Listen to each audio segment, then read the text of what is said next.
Hello, everyone, and welcome back to another episode of Coachable Moments. I am your host, Pat GPT, and it is my pleasure to bring another episode to your listening pleasure. Today, a very interesting conversation happened, and it sparked a thought.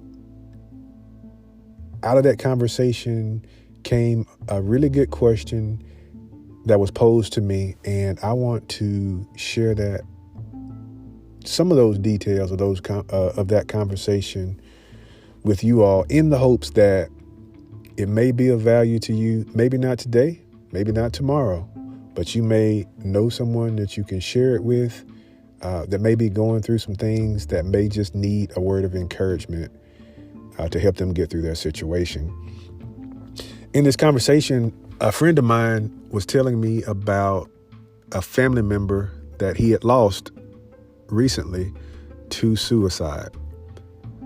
As we know, suicide is more rampant than ever before. So many family members are being affected by this string of events, these decisions that are made during what has to be heavy times for the people that, decide to take their life. So a friend of mine asked me, because he knows me very well, he's familiar with my story. Part of that story I've shared with you guys on last season when I shared, some of the challenges that I had gone through personally. And if you haven't listened to that, I encourage you to go back and listen to Back Against the Wall is the name of the episode, part 1 and 2. And it'll give you a glimpse into some of the things that I've gone through. Not many, but it'll give you a glimpse so you can have, kind of an idea of my backstory. But because he was familiar with, some of the things I've gone through and some of the things that I still go through to this day, he's one of the people that I share parts of my life with. And he asked, he's like, what makes you not give up? With all that you go through, there's something inside of you that doesn't let you end it all. You bounce back continually from setbacks that would make some people give up. And, he told me he just wants to know what makes me continue to push forward. And I wanted to share that with you guys with the hopes that it may help you or someone that you love. And for me, at the age of 39, I joined the Air Force right before the cutoff. You had to join before you turn 40.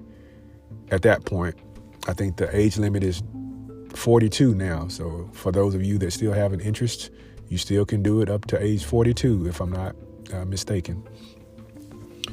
And after I joined the Air Force, I questioned.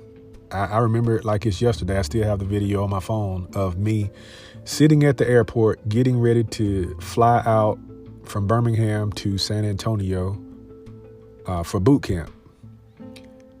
And one of the things I asked myself, why am I doing this? Like, I was making good money. I owned my own place. I didn't own my place, but I had a place that I was living that I was comfortable with. And, something inside of me is like, why are you doing this at this stage of your life?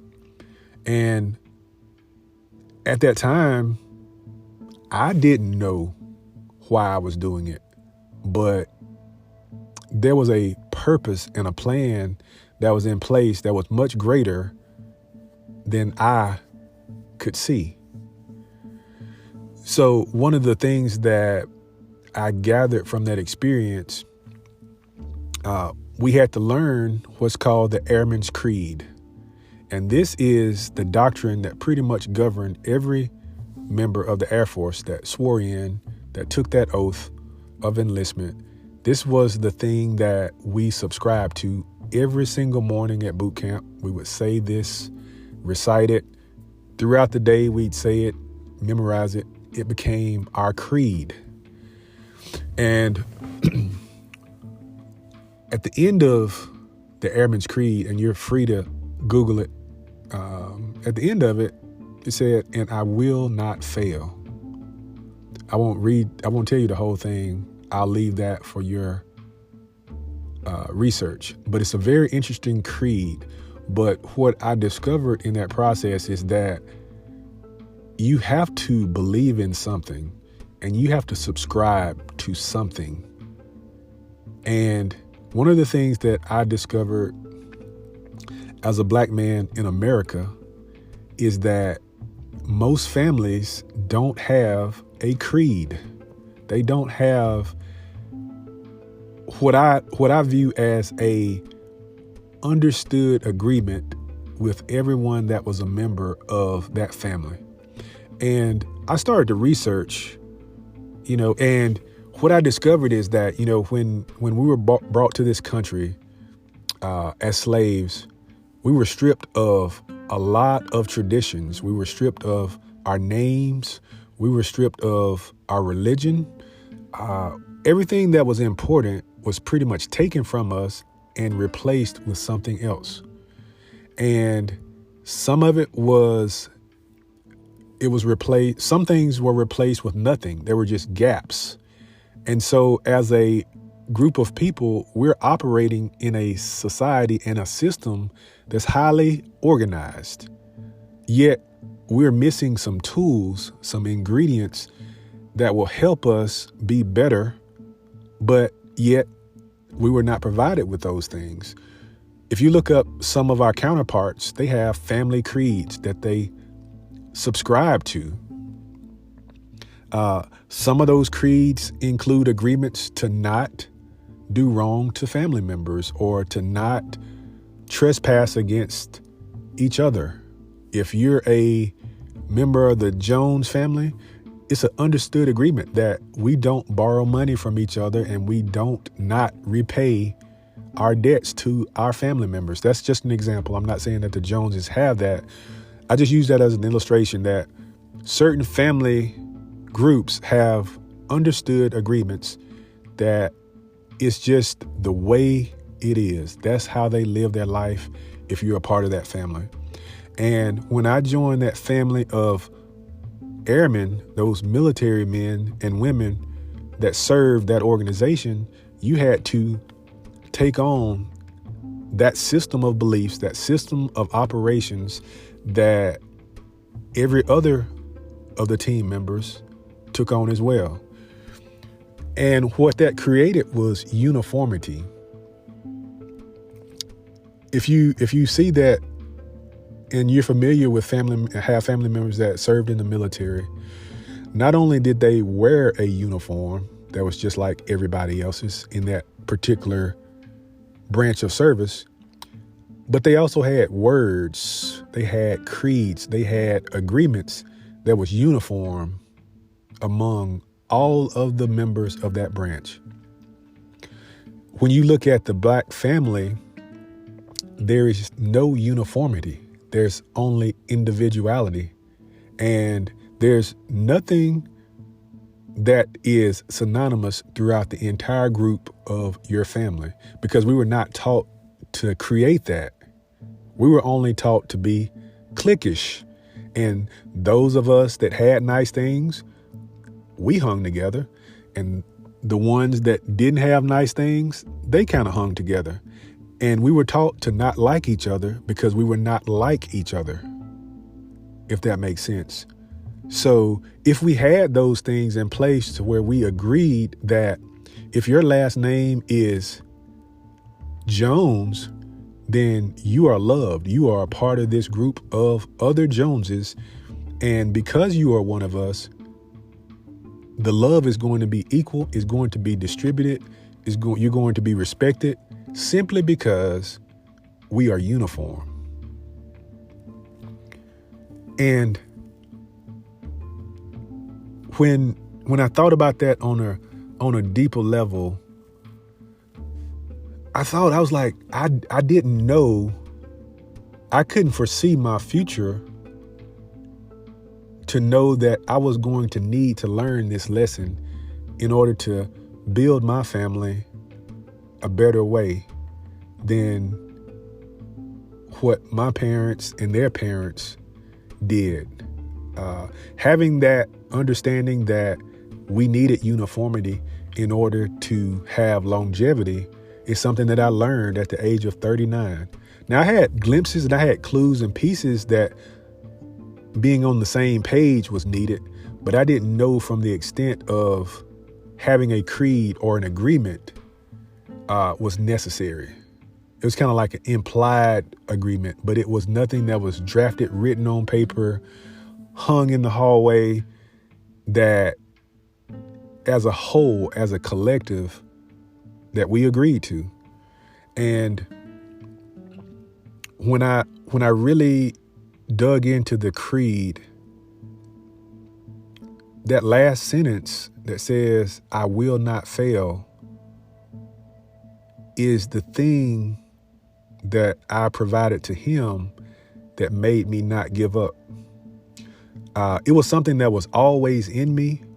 So when I saw the creed itself, I could identify with it because I've been through some rough moments. I've been through some bad moments. But the one thing that I always convinced myself of is that it's going to be better tomorrow. That's what I always say to myself. Some days when I have a really bad day, before I go to sleep at night, I'll just tell myself it's going to be better and it's going to get better tomorrow. And I believe that. I go to sleep with the belief that it's going to get better the following day.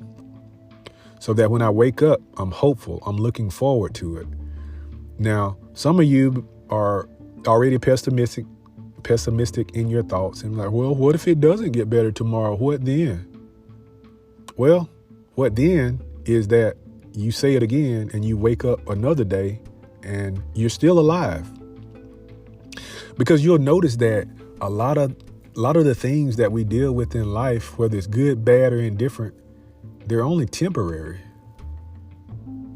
It can be extremely heavy today, extremely heavy to the point that you want to give up. But if you don't give up and you decide to keep living, it will get better. I can't tell you how many days it'll take or how many weeks it'll take, but I guarantee you, if you keep living, you'll see that it get better because life goes in cycles. It could be good today, bad next week, but guess what? It's going to be good again. And it may be bad again, but guess what? It's going to be good again. Yeah, it may be bad again, but it's cycles. Things go in cycles. We've been programmed to only want to be in times that are good, but you can't really appreciate the good unless you've gone through the bad. And the bad doesn't last always. It's just for a season. Everything is seasonal. And if you can just hold on and really subscribe to that part of the creed that you will not fail, you will succeed. It may not be when you want to, but I guarantee you, if you keep living, you will succeed. So I remember back when I was going through the period of, living in the abandoned house. And, I'm actually sitting in my car right now as I'm recording this episode. And it's like 20 degrees outside. It's freezing. My hands are cold right now because the car's not running. I'm just sitting here in a place where I can think. And I do this at times because I like to be alone when I get ready to reflect. I like silence. So I'm taking some time to just give thanks and being grateful for not a perfect life, not a perfect situation, because I have challenges that are going on right now. But I'm experienced enough to know, and I've seen enough to know that it gets better with time. And I matured to the point to know that I don't have to know when it's going to get better. Oftentimes when people confide in me in their low points, they just want to know when. When is it going to get easier? When do I get a chance to have a good life and not have to struggle and not have to stress about how I'm going to pay this, or I don't have the money to give to my kid for the field trip tomorrow? These are things that are happening in your life, but they're not really, the intent is not to create pain, if that makes sense. This part of your life is bringing out something that you need to develop for the future self that you will grow into. And these moments of pressure are creating different characteristics. It's creating resilience. It's creating a toughness that you're going to need at a future point. And you're going through this thing not even realizing that the thing that you're going through now is just an ingredient. It's just something that has to be added to this cake that you're baking. And the cake is going to be beautiful when it comes out of the oven. The cake has to be mixed together. It has to be put in some heat. And once it comes out of the heat, it's going to rise into something that is going to taste good. Right now, if you were to take some of the ingredients that go into a cake and taste them individually, they may not taste good. Some of it may be too sweet. For example, if you tasted some of the vanilla extract or some of the brown sugar or whatever you put in your cake, if you tasted that particular ingredient by itself, it may not taste as good as it's going to taste once it's mixed with everything else that you're putting into it. Sometimes the pain that you're experiencing, the discomfort, it doesn't taste good by itself. But when you get older and you get on the other side of the pain, there is an appreciation for the experience that you went through, because you can look back and see that you were delivered from a bad situation. And some of those situations could have taken you out completely. But because grace was administered to you, it's so sweet to look back on it, knowing that you were not in a good place, and you can see where you are today, right now.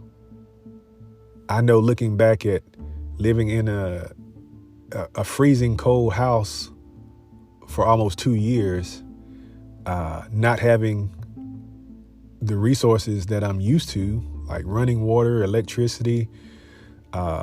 Some people would have ended their life having to go through sleeping in a rat-infested house, not having the ability to take a hot shower.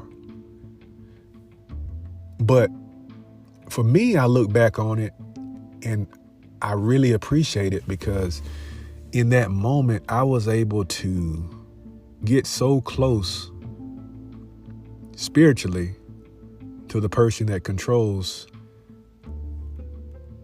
this thing called life. I was able to hear clearly a lot of encouraging words, encouraging visions that were shared with me that helped me develop the strength to push through it. So I'll leave that in this message, that everything that you go through every day is not going to feel good. But if you just hold on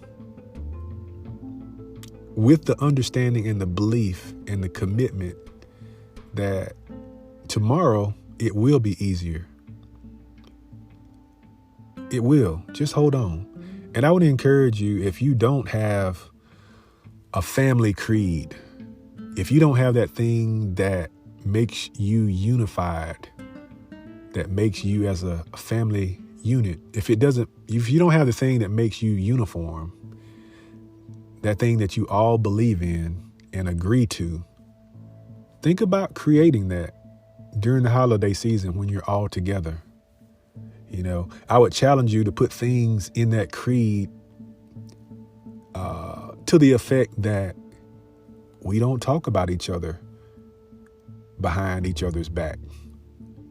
If it's not positive, we don't talk about that.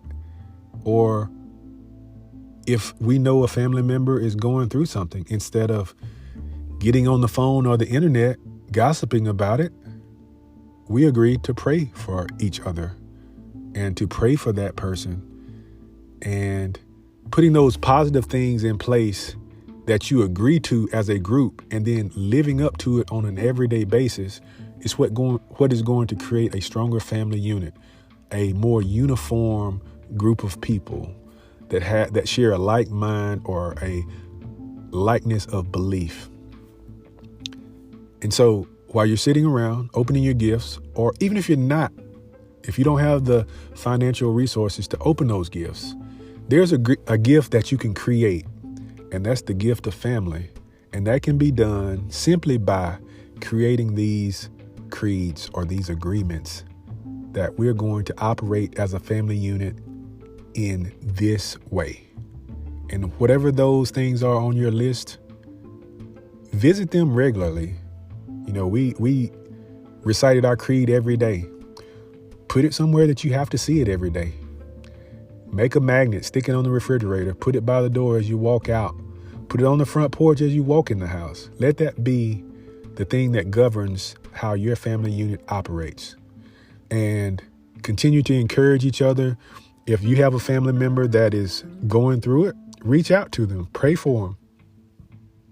Let them know that it's going to get easier tomorrow.